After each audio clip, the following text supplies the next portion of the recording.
Well, ironically, people would feel there were lots of stories when I was at Middlesbrough and Villa, but actually when I was at Crystal Palace and I signed for Villa, I sort of subsequently heard that United had been interested in signing me then, and that Doug had me locked in an office and wouldn't put the calls through. So, but as far as I was aware, you know, later on there were lots of speculation, but I don't think it ever. I mean, I would have walked there. I was a United fan as a kid, so that sort of changes a bit when you've played against them. But you know, it would have been a great thing for me.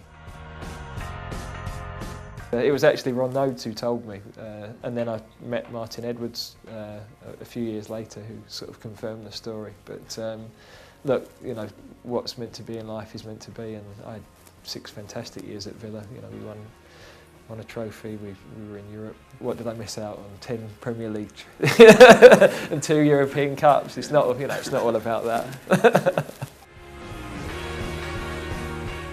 Definitely.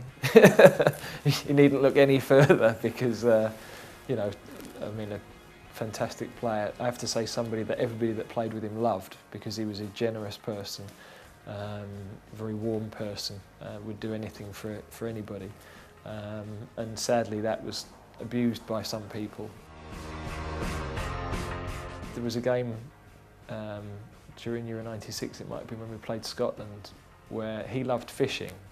And one of the ways to calm him down was to send him fishing with Dave Seaman. But on the day of the game, obviously they couldn't do that. So Brian Robson made a little fishing rod for him with a thing dangling on it.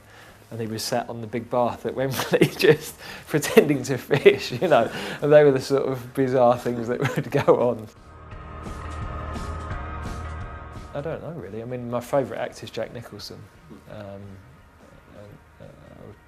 love Jack Nicholson, Dustin Hoffman. I think they've played different parts so well. One Flew Over the Cuckoo's Nest was my favourite film. It probably sums up your career in football pretty well, really. So, yeah, I think Jack's a pretty cool guy. He doesn't, luckily for him, he doesn't resemble me too closely, but he would be, yeah, great. It's an award that was developed by Barclays, a combination of Barclays through their Spaces for Sport, the Premier League's Creating Chances campaign, and the Football Foundation. And they wanted to put an award in place that ran alongside the Manager of the Month and the Player of the Month in the Premier League, but an award that would recognise work in the community, using sport in the community to benefit the local community. And I've been involved with it since the beginning of this season. It's been fascinating to see the work that's going on right across the country, different age groups, different areas, different racial groups, people with disabilities, and this month's winners, or the winners for January, were the 1 in a Million charity, who are based in Bradford, have a strong connection with Bradford City Football Club, and they were the outstanding candidates for this month.